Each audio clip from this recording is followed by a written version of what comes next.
Nada, bienvenidos a todos. Hoy toda la hinchada guatemalteca está aquí apoyando al doctor Rodrigo Bolaños. Hoy debuta Guatemala en las charlas con el autor.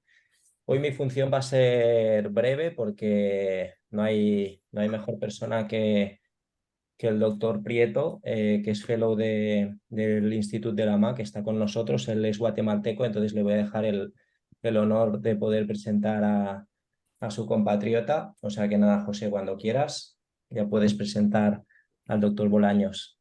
Bueno, pues antes que nada, gracias a todos por estar aquí. Con el cambio de horario sé que es un poco difícil, pero como dice el doctor, hoy es la primera vez que tenemos a un conferencista de Guatemala en las charlas de la RICMA. Para mí es un gusto, es un honor presentar al doctor Rodrigo Bolaños, quien fue mi profesor en el hospital, que todos conocemos, y pues que ha sido mi mentor en muchas partes de mi carrera y que me ha ayudado mucho a involucrarme en la cirugía de mano. Entonces, doctor, le dejo a usted la palabra, si usted se quiere presentar un poquito, cómo fueron sus estudios iniciales, en dónde se entrenó y para que ya pueda dar su charla tranquilamente. Muy bien, gracias José, gracias Sergi por la invitación. Pues realmente rápido para no aburrirlos, pues soy médico general de la Universidad Francisco Marroquín. Egresé del posgrado de traumatología y ortopedia del Instituto de Seguridad Social acá en Guatemala, avalado por la Universidad San Carlos de Guatemala, y luego hice un fellow de trauma en Bogotá, Colombia, donde eso me abrió las puertas para realizar mi fellow formal de superespecialidad en cirugía de la mano en la Universidad del Bosque en Bogotá. Regresé al Seguro Social, estuve más o menos, ahora ya me dedico únicamente a mi parte, a mi práctica privada. También fungí mucho tiempo como presidente o chairman del capítulo A Trauma Guatemala y ese soy yo. Y José lo conozco desde hace mucho tiempo cuando hizo su residencia en el Seguro Social, ¿verdad? Y pues ahí lo tuve de estudiante y pues siempre demostró ser alguien de valor y con capacidad y ahora ya lo está demostrando aún más con su aceptación y su fellow con Sergi en Barcelona. Bueno, pues vamos a hablar de la evaluación radiológica del extremo distal del radio. Esto es muy importante, a veces lo dejamos pasar o no le damos el valor que tiene respecto a tomar decisiones previo a cirugía y obviamente luego decisiones transoperatorias para evaluar nuestro resultado de fijación y reducción. Esta es una colaboración, soy coautor con Daniel Rickley y Jochen Franke de AO para este pequeño apoyo que hay acá en el AO Surgery Reference que ustedes pueden ver. Es realmente cómo evaluar intraoperatoriamente las imágenes de radiodistal.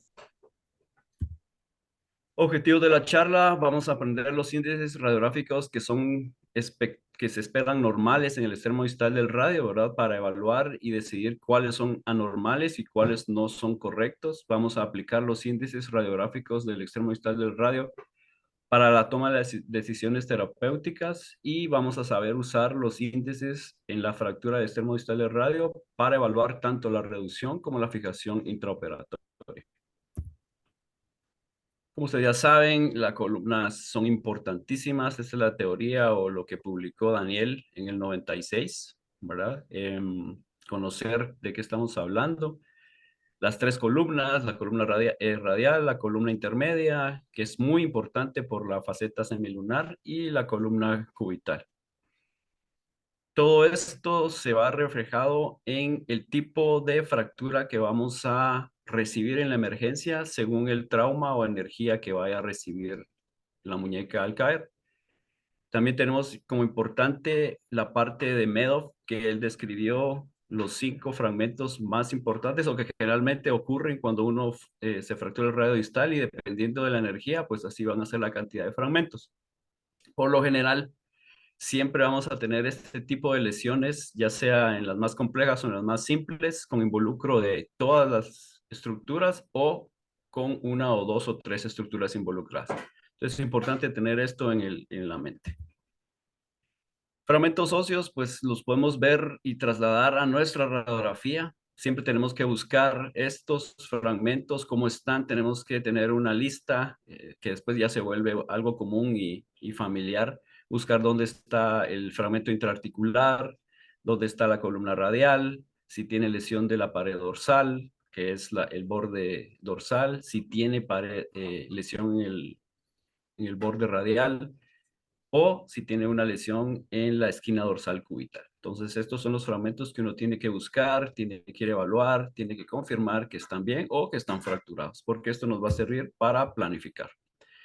La radiografía estándar PA que tenemos que tener, generalmente, pues a veces infravalorada, tenemos que tener una buena proyección PA radiográfica de la muñeca para tomar decisiones. Es una muñeca normal, tenemos que ver el estilo real, importantísima. Y también tenemos que saber cómo tomar una proyección lateral adecuada en forma preoperatoria. Y esta es la estándar que generalmente vemos o que aceptamos en las urgencias o en la emergencia. No es la adecuada para evaluar porque nos perdemos la lágrima, la gota de lágrima, y generalmente esto se realiza con una proyección lateral en lo que le vamos nada más hacia radial, 10 grados el antebrazo. Entonces ya podemos ver más estructuras como la estiloides ya más definida, podemos ver de nuevo la lágrima, la gota de lágrima, que es muy importante porque esto lo que nos refleja es la caída del semilunar y el borde palmar, que es básico para la estabilidad del carpo con el radio. Respecto al borde dorsal, ¿verdad? Que tenemos la posibilidad de evaluarlo en este sentido. Es importante entender que los rayos entran de dorsal hacia palmar y en una muñeca sin fractura tenemos estas imágenes donde vemos el borde radial más denso, ¿verdad? Eso significa que pues la parte anterior del radio está traslapada, ¿verdad? Porque hay densidad grande de hueso acá. Y la parte que ven más distal es el borde dorsal. Esto cambia o se invierte a la hora de una fractura como la que vemos en el lado derecho, donde las estructuras van hacia dorsal, hay una desviación hacia dorsal y lo que antes era distal en la radiografía, que era el borde dorsal, ahora es el borde palmar. Entonces son cositas pequeñas que uno tiene que tener en cuenta para evaluar una radiografía con fractura de extremo distal del radio y tomar decisiones. Por ejemplo, acá en la radiografía lateral, ¿cómo podemos saber o conocer si es una radiografía lateral adecuada? Pues el pisiforme nos da esta información. El pisiforme con una radiografía lateral adecuada de 10 grados, generalmente va a estar en el tercio distal del escafoides. Y ahí ya podemos conocer que es una radiografía lateral adecuada para tomar decisiones. La distancia AP o anteroposterior también es muy importante evaluarla en las radiografías laterales, ya que esta nos demuestra un tipo de involucro articular, ¿verdad? Una energía por compresión que ha desplazado tanto la gota de lágrima como la parte dorsal del radio. Entonces tenemos que saber la distancia normal de esto. Vemos acá que transoperatoriamente, luego de un intento de reducción y una fijación con clavos Kirchner, evaluamos que realmente la distancia AP no mejoró, sigue abierto en términos generales, está desplazado hacia palmar, el borde palmar. Y vemos también que ha cambiado el ángulo de la gota de lágrima. Como referencia es importante conocer el punto de referencia central, es un punto radiográfico muy importante para que nuestras decisiones sean uniformes o por lo menos más cercano a lo uniforme posible. Aquí es donde vamos a medir en este puntito que es la distancia equilátera entre la parte dorsal de la esquina dorsal cubital y la esquina anterior palmar. Vamos a hacer nuestras mediciones. De aquí va a partir todo lo que vamos a medir. Por ejemplo, la altura radial, la inclinación radial y la varianza cubital. Esta es la forma adecuada de medir la altura radial o la longitud radial, siempre con el Central Reference Point. La inclinación, ¿verdad? También es importante conocerla, altura, y la variancia cubital. Medoff, en su artículo de descripción de radiografías, pues nos presenta esta data, es poca, son 40 personas, 20 mujeres y 20 hombres, pero, y es en Hawái, ¿no? Pero pues podemos tener una noción de los valores más o menos que podemos tener normales en este tipo de mediciones, donde un porcentaje o el promedio de la inclinación radial ronda los 23 grados. La altura radial más o menos entre 11 y 12 milímetros. La varianza cubital generalmente es negativa, ¿verdad? Menos 0.6. Y es importante tener estos datos en mente a la hora de evaluar radiografías extremoidales del radio. También tenemos que conocer la anatomía, cómo está orientada la plataforma, ¿verdad? Ya hablamos ahorita de los números que uno esperaría tener en algo normal, y cuando estos no son normales, pues obviamente tenemos una lesión, una fractura, y también nos sirven para comparar nuestros resultados y evaluar nuestra fijación y reducción. Aquí ya vemos la forma de medir esto en el Central Reference Point, o el punto central de referencia, ¿verdad? Que es un cúbito neutro, 22 de inclinación. Y tenemos también la posibilidad de ver las mediciones laterales que podemos obtener a nivel del radio distal, evaluando fracturas y tratamiento. Entonces tenemos la tilt palmar o la inclinación palmar, que un promedio pues está en 11. En la distancia AP, que es un número importante, tenemos que saber que más o menos está entre 19 y 20 milímetros, y el ángulo de gota de lágrima está en 70 grados. Entonces son mediciones que, si bien cuesta a veces al principio tenerlas frescas y hay que estarlas viendo en un papel, luego ya si hacemos este ejercicio prolongado de forma continua, pues se nos queda, y ya realmente afinamos el ojo y podemos ver cuando una distancia AP no está bien, o cuando un ángulo de gota de lágrima tampoco está bien. Esto es la forma de medición del ángulo de gota de lágrima y la inclinación palmar. Muy importante para evaluar la reducción y adecuada fijación del borde palmar o faceta del semilunar. Como ven acá, que tenemos un ángulo deprimido de gota de lágrima, indicando que tenemos una faceta del semilunar o un borde palmar no adecuadamente reducido, a pesar de que tenemos un fijador externo colocado. Y vemos también que la distancia AP está muy aumentada. También podemos ver en estos tipos de radiografías el escalón, que es muy importante para ver involucro articular, y no debe haber obviamente un escalón en este tipo de reducciones. Como vemos acá en el lado derecho, hay que entender la anatomía. Vemos ese fragmento que está casi a 90 grados hacia palmar, abajo de la faceta del semilunar. Ese fragmento es la cara anterior del radio, es la cortical anterior del radio, que realmente está a 90 grados. Y ese es un objetivo claro que tenemos que fijarnos en momento quirúrgico para regresar eso, reducirlo en su lugar, porque ese fragmento nos va a sostener la caría del semilunar y la parte del borde palmar. Luego entramos ya a la parte de evaluación intraoperatoria. También muy importante.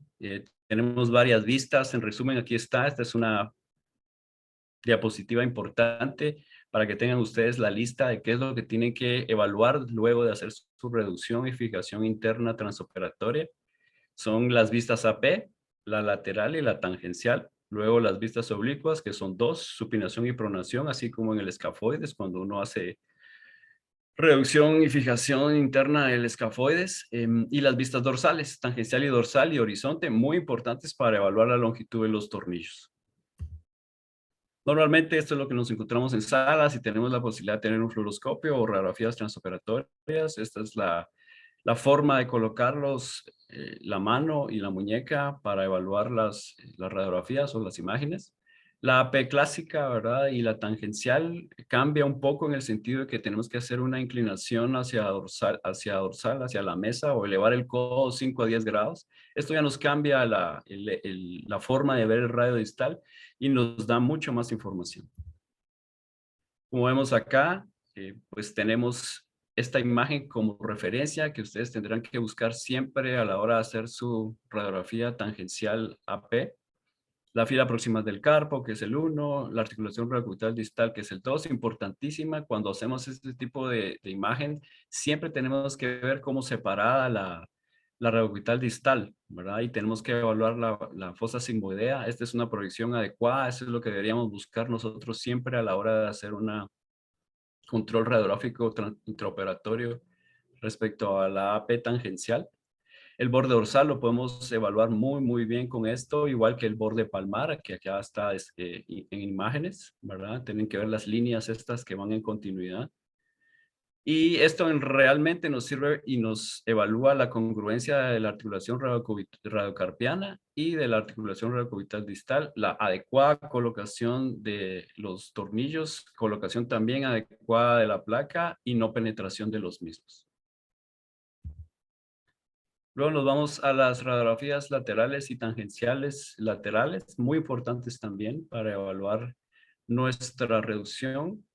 Ven acá la lateral clásica, generalmente es con la que a veces nos quedamos en sala, ya no hacemos absolutamente nada más, pero es importante evaluar y ver la proyección tangencial lateral específica que está mostrada acá en su pantalla, donde hacemos una inclinación radial de más o menos unos 20-25 grados.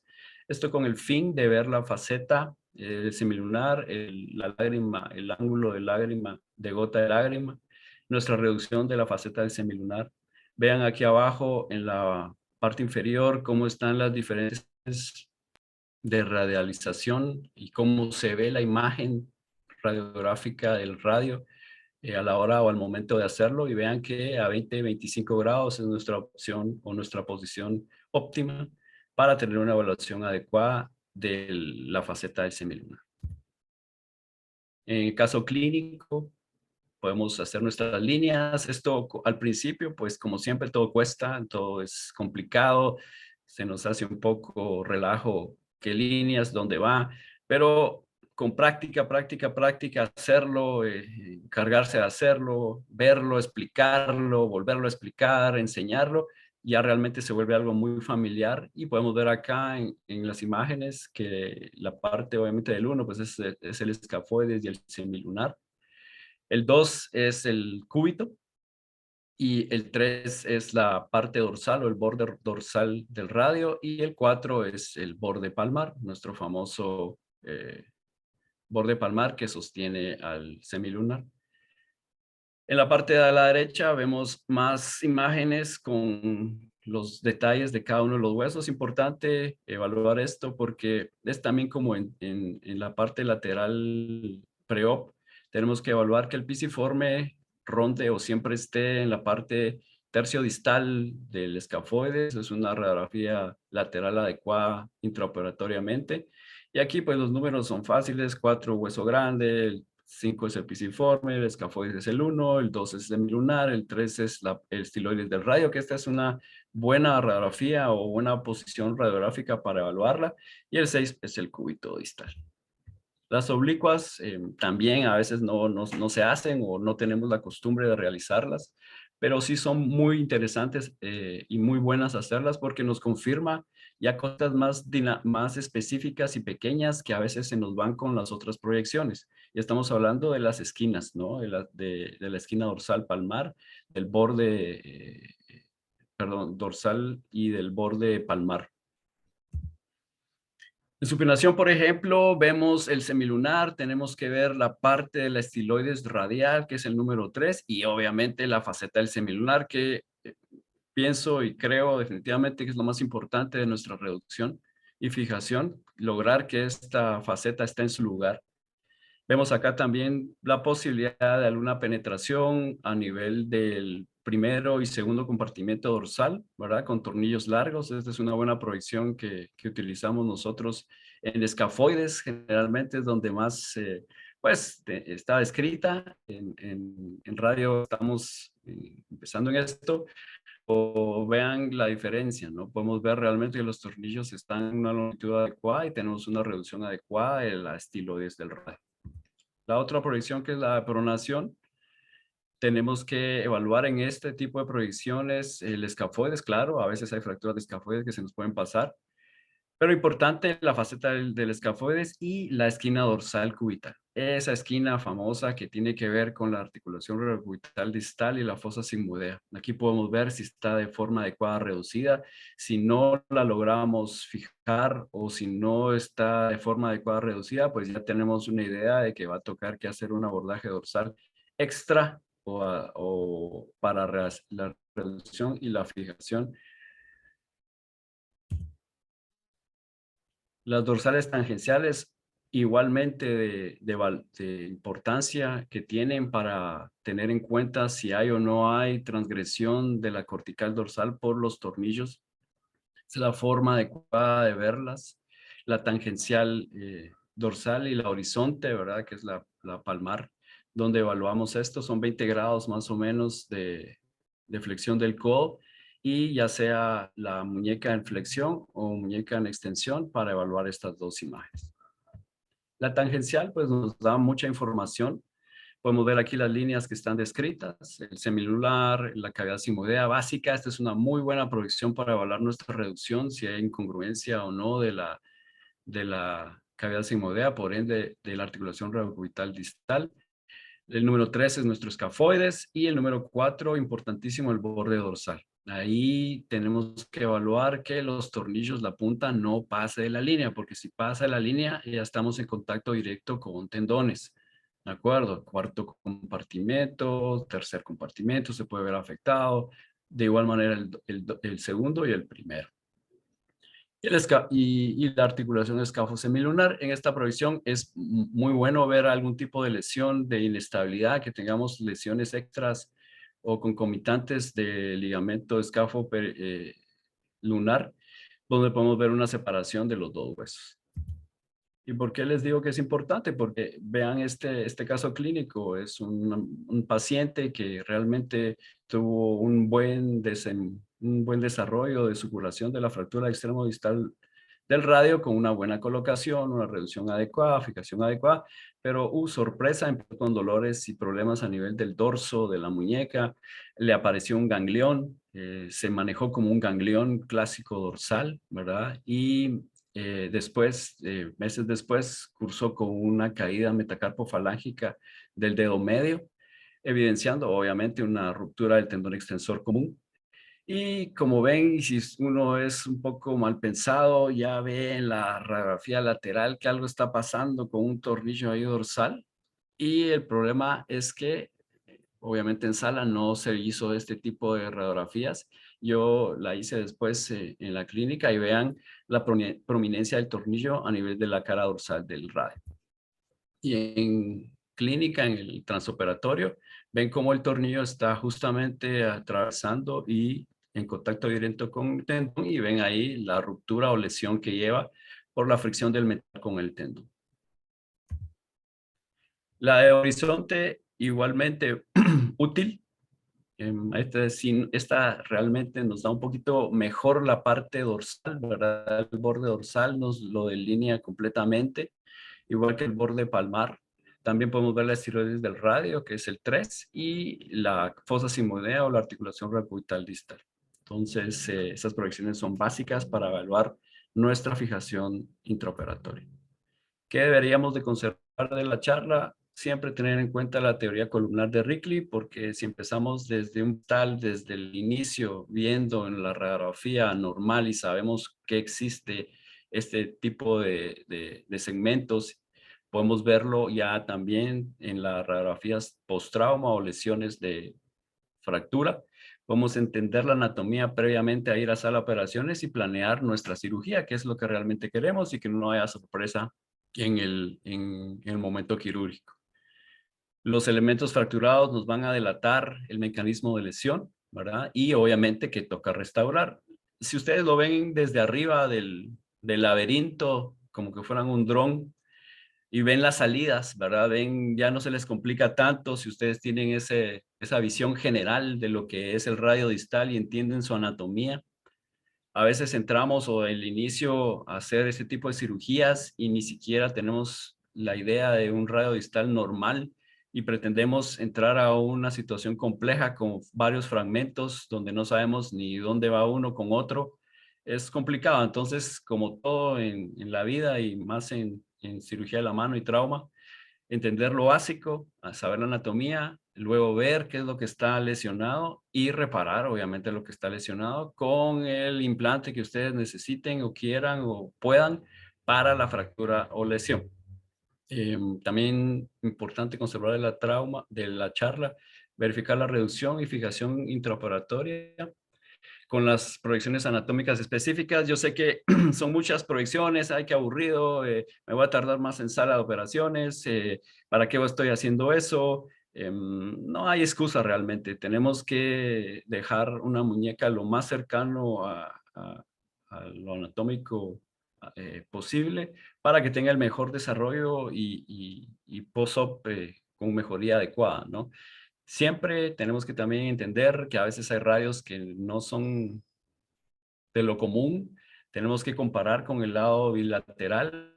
Aquí hay algo que no me gusta o no me parece. Comparemos. Las radiografías bilaterales son buenas, son para encontrar este tipo de problemas. Y recordar que hagamos lo que hagamos, pues vamos a tener imágenes 2D para evaluar una estructura 3D, ¿sí? Así como en la pelvis, tenemos que tener bien entendido qué es una estructura 3D, dónde va cada cosa. Y nuestras imágenes son nuestra herramienta para evaluarlo, ¿sí? Y hacer el menor daño posible y hacer una reducción adecuada de los fragmentos y una fijación específica si es necesario, ¿verdad? Como Medoff a veces propone, que es fijar cada uno de los fragmentos dependiendo de qué es lo que está lesionado. Muchísimas gracias, José y Sergi, por la oportunidad.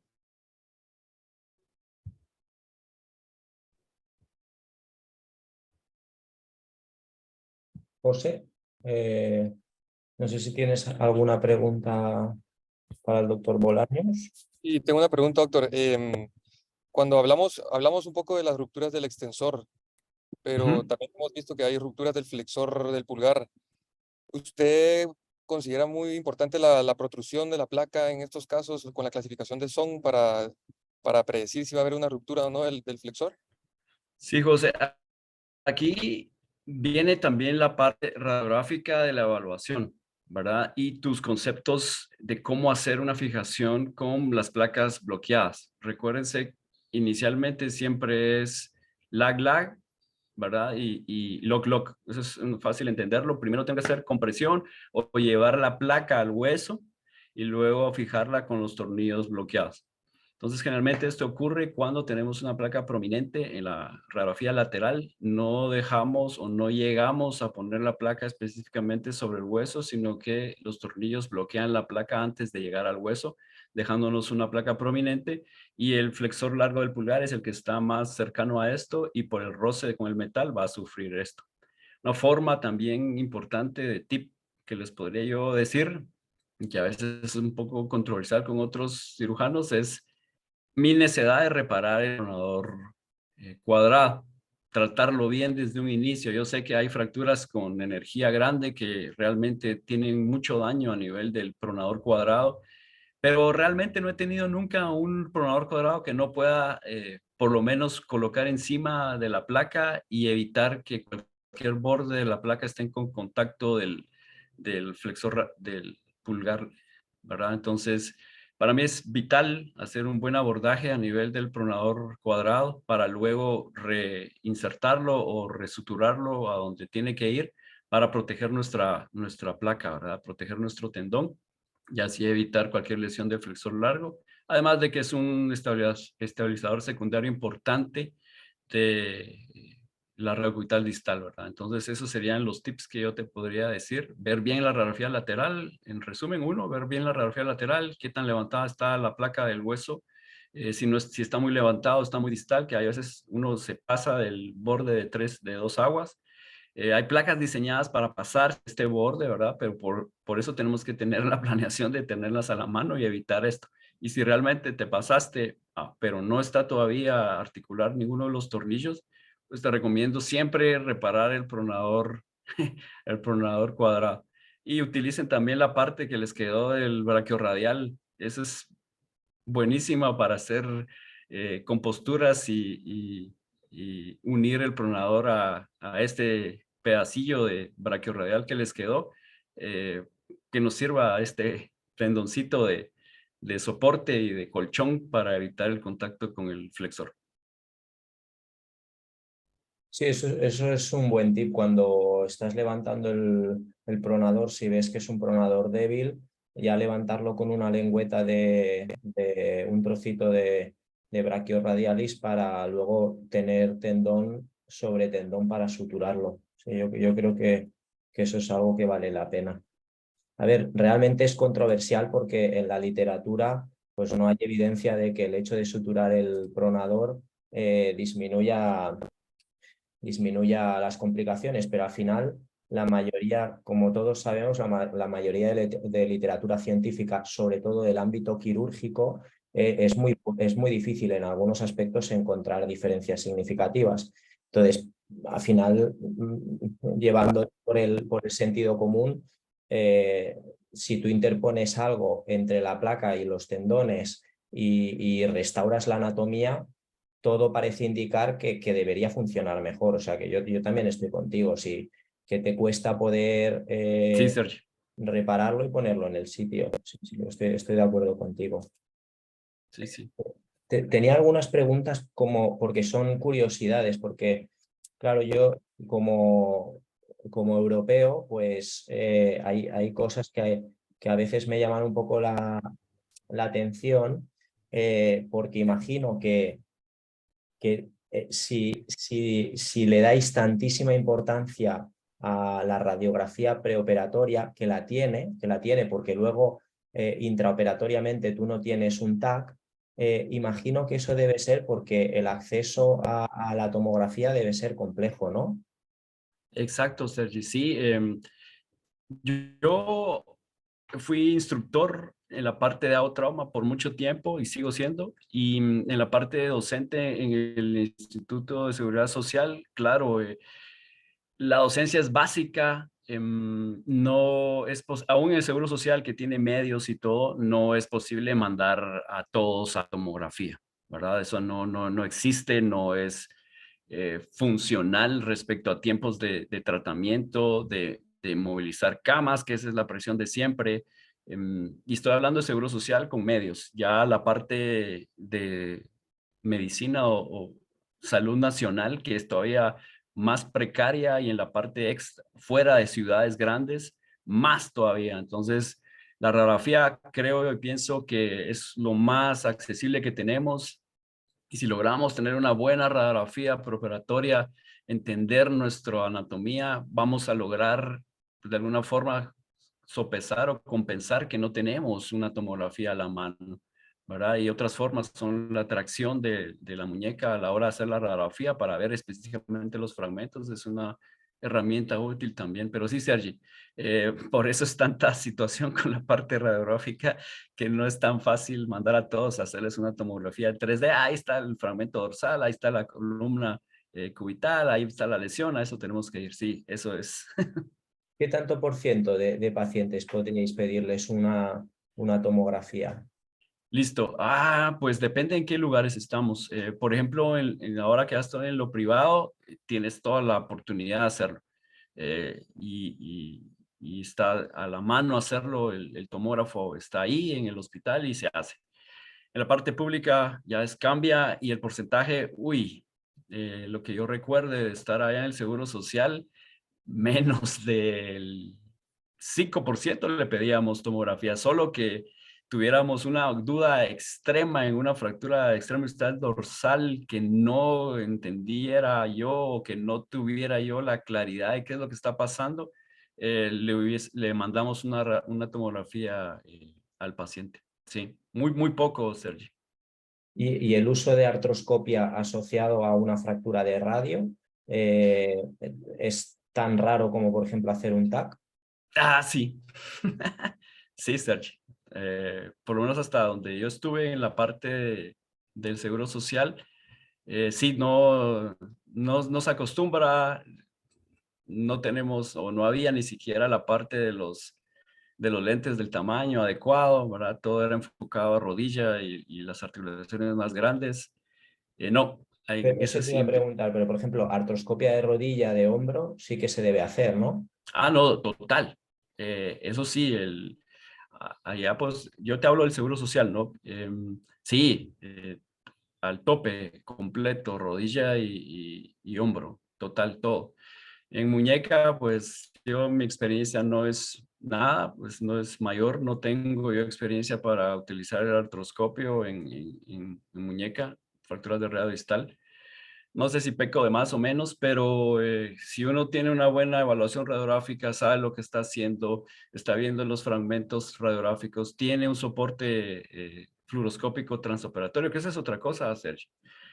Por lo menos en el Seguro Social sí existe eso y en algunos de los hospitales también, que tenemos nuestra fluoroscopia transoperatoria. Podemos evaluar estas imágenes, ver qué es lo que está pasando, ¿verdad? Yo sé que la artroscopia es buenísima para ver depresiones intraarticulares y que ahí podemos ver cómo queda específicamente reducida la cartílago y todo, que es lo que uno busca en una fractura articular, ¿verdad? Reducción anatómica.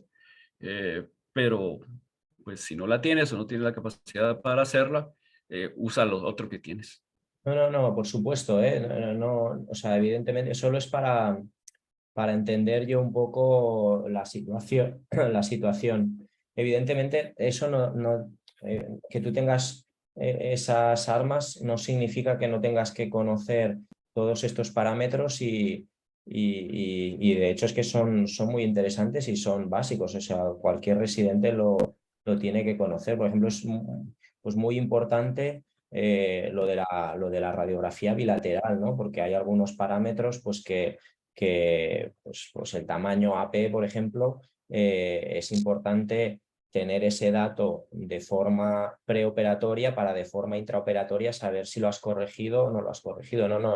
Una cosa no quita la otra, pero es para ubicarme yo.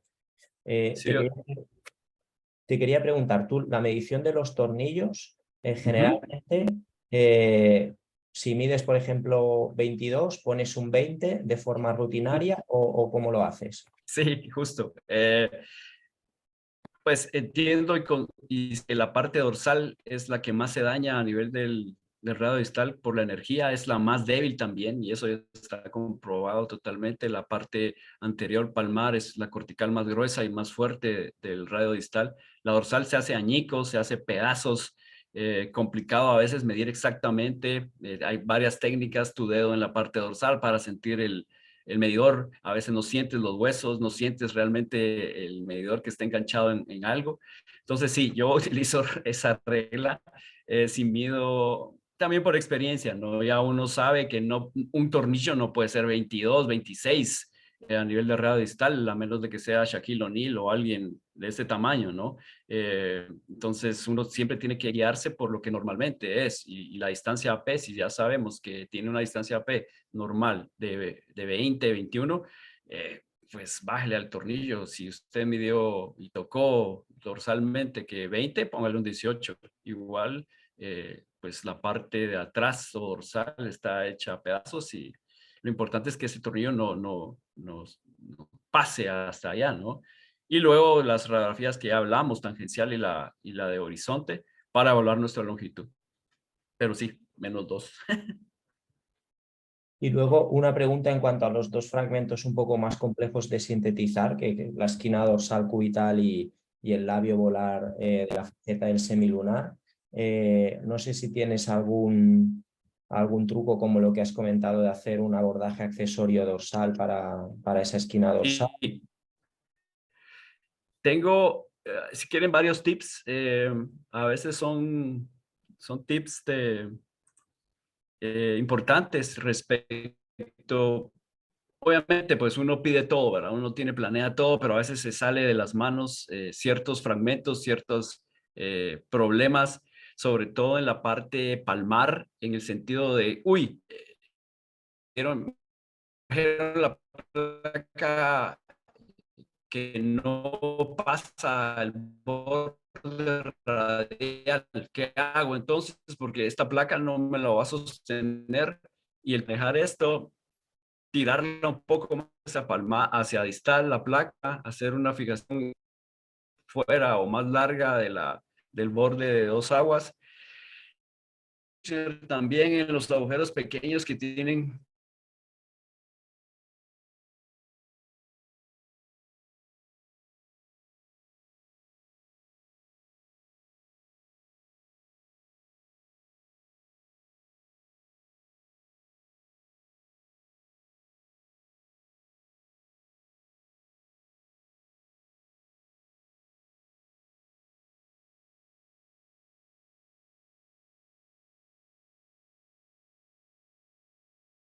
Rodrigo, ¿has perdido conexión? Porque hemos dejado de escucharte. Sí, tampoco se ve la pantalla, únicamente. Ahí está.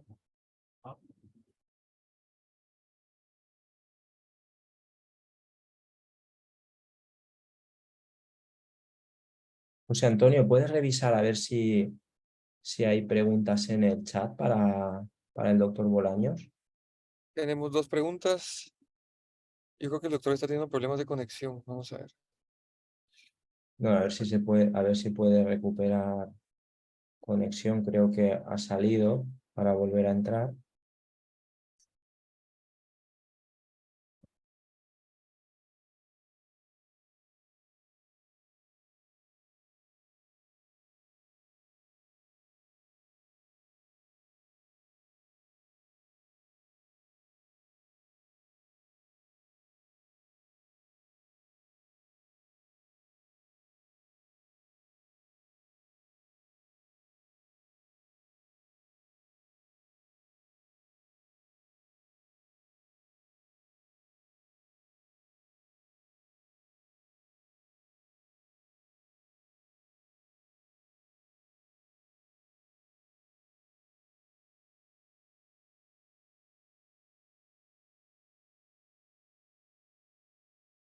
Ya se va a conectar, doctor. ¿Cómo? Ahorita me envió un mensaje que se está reconectando. Vale, perfecto. A ver si se puede volver a conectar.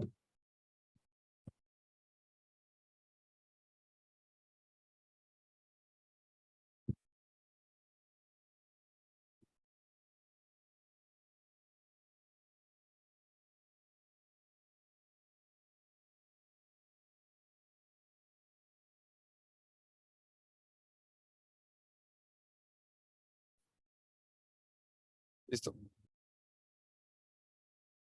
No tiene audio, doctor. Ahora sí.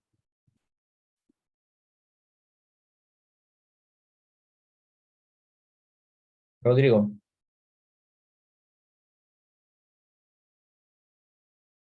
No se le escucha, doctor. pero sí que tiene el audio conectado. Sí, pero no, no. No lo oímos.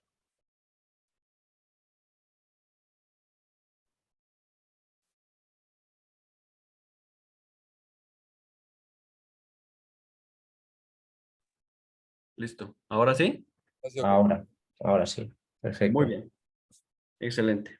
Bueno, Tenemos, entonces disculpen por el asunto este de la internet. Entonces estamos en la esquina dorsal y en la cara palmar.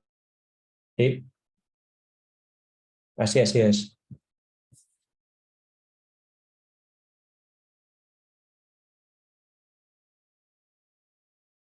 se le fue el audio otra vez, doctor. Disculpe que lo interrumpa. Listo.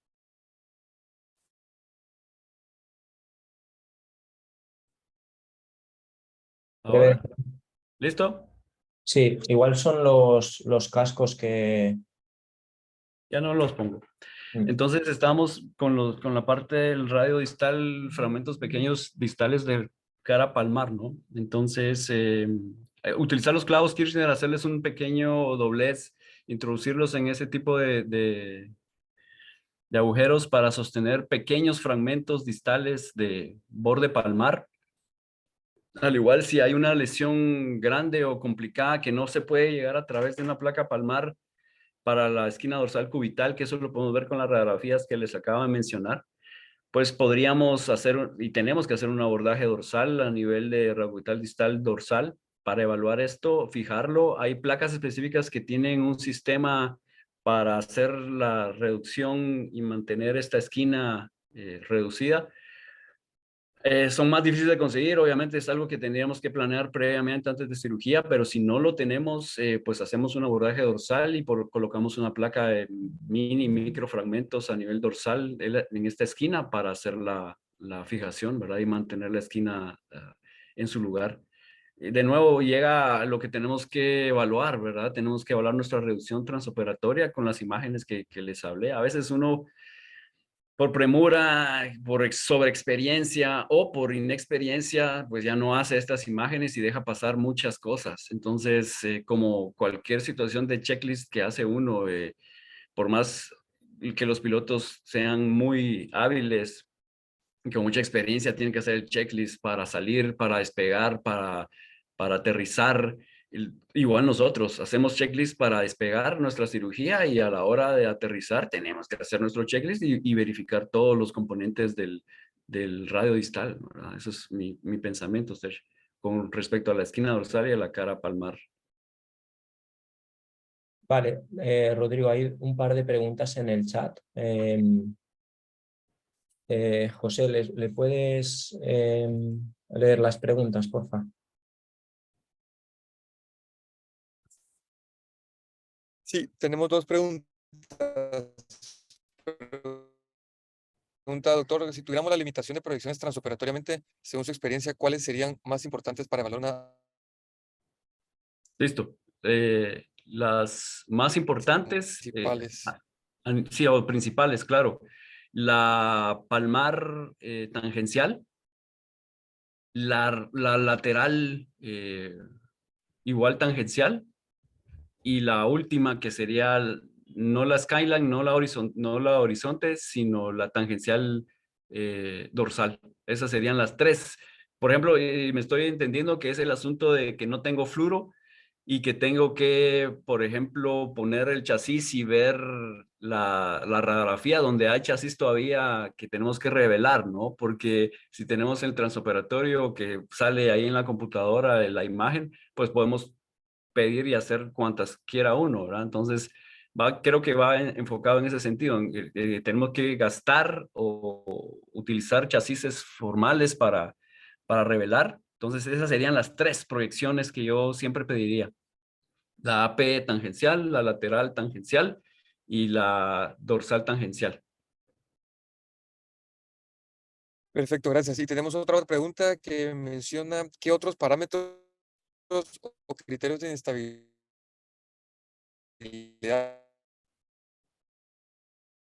Parámetros o criterios de inestabilidad radiocubital distal. ¿Qué otros parámetros, criterios de inestabilidad prefieren para decidir llevar? aparte de los criterios radiológicos. Sí. Clínicos. Claro, como hablamos con Sergi, si tenemos duda, obviamente antes de entrar a la sala de operaciones respecto a una radiocubital distal o durante el procedimiento tenemos duda, pues hacemos el test del piano, ¿verdad? Que es donde colocamos el presión sobre el cúbito y hacemos este tipo de movimiento para evaluar el movimiento de la cabeza del cúbito respecto al radio en prono, supino y neutro.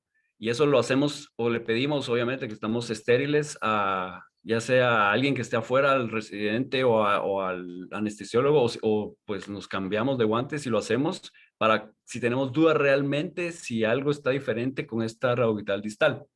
Lo hacemos con la contralateral.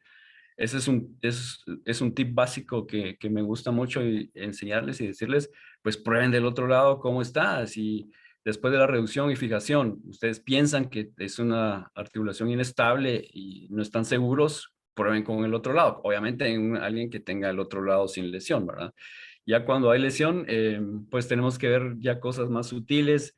Si tiene una fractura de la base de la estiloides, ya sabemos que ahí qué es lo que va insertado, ¿verdad? Y qué tan importante es para la estabilidad radiocubital distal. si es una lesión expuesta, si tuvo lesión de ligamentos rabocubital distal anterior y dorsales. Entonces son cositas pequeñas ya más específicas, ¿no? Que podemos utilizar para esto, si no tenemos la parte radiográfica. Yesael Ramírez, que es el doctor que había hecho la pregunta, también pone si usan como regla mnemotécnica el 11-11-22, diferente al de las columnas. Que es para sí, que es para pues los datos básicos o promedio que tenemos de longitud, de inclinación radial, ¿no? Sí, esos son números que uno tiene que dárselos ya en la cabeza y ya uno lo ve en las radiografías. Uy, esto no es 11, aún sin medirlo, ¿no? Pero siempre hay que medirlo. Pero sí, se puede utilizar, claro, tener en la mente esos. Yo antes, al iniciar, hacía que todos los R's midieran las radiografías, pusieran ahí los datos. Yo sé que hay varios estudios que no lo soportan, que no lo estadísticamente que sea algo valuable o que hay que hacer, ¿verdad? Los numeritos y que al final al cabo ponen hasta encontrar artículos donde no tenemos ese tipo de resultados respecto a mediciones y a los pacientes, según el artículo, pues les va bien, ¿verdad? Entonces, igual tengo, pues como dice Sergi, todo artículo, pues uno puede encontrar la contraparte que pruebe lo contrario, ¿verdad? Entonces, para mí, tener esos números en la cabeza es básico y tener ese ojo clínico ya con la experiencia y si no, hacerlo con cada vez que uno está midiendo. ¿Y cuánta importancia le das a la sensación intraoperatoria? Porque yo imagino, yo siempre tengo la manía cuando acabo de sintetizar una fractura, de mover la muñeca, de pronosupinarla, flexionar y extender. Y Sí, si ahí no noto nada, me quedo tranquilo. buenísimo. Sí, se me pasó decir eso. Claro, uno tiene que mover el carpo sobre el radio y uno ya va afinando y pone los dedos y siente cuando hay un clic, cuando hay algo que no está bien. Y eso es un tornillo largo que está interarticular, ¿verdad? O tenemos un fragmento articular que no está reducido y que quedó con escalón, con step off. Entonces, esa sensación de uno como cirujano la va también puliendo y va sintiendo.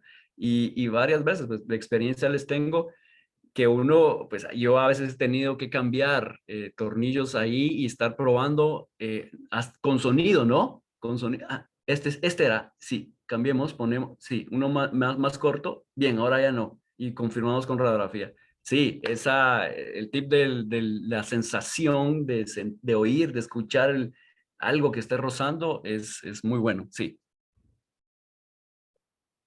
Sí, sí, para mí es súper importante eso, ¿no? Es como me quedo más tranquilo. Bueno, pues nada, ya hemos acabado, no hay más preguntas. Creo que tendré que revisarlo, pero creo que tengo que felicitarte porque has batido el récord de participantes. Ha habido momentos de 70 y algo de participantes. Oh, ok, súper, qué O sea buenísimo. que nada, no sé si es que has contratado a tus No, familiares para que... eso es José. No sé qué habrá hecho José, pero algo ha pasado, porque en Guatemala él me dijo, no hay tantos cirujanos de Mana, o sea que debe haber gente de fuera de Guatemala. Seguro que sí, pero ya vamos a empezar a crecer. Seguro, seguro, seguro que sí. Muy bien, pues nada, encantado de conocerte, Rodrigo, y nada, gracias por tu participación y por darnos esta charla en domingo a las 9 de la mañana.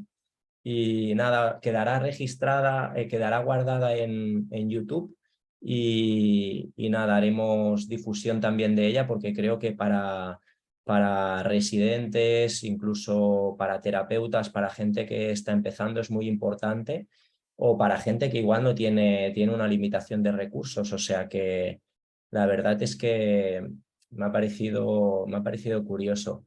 Nada, de nuevo agradecerte y darte las gracias. Supongo que José también quiere darte las gracias.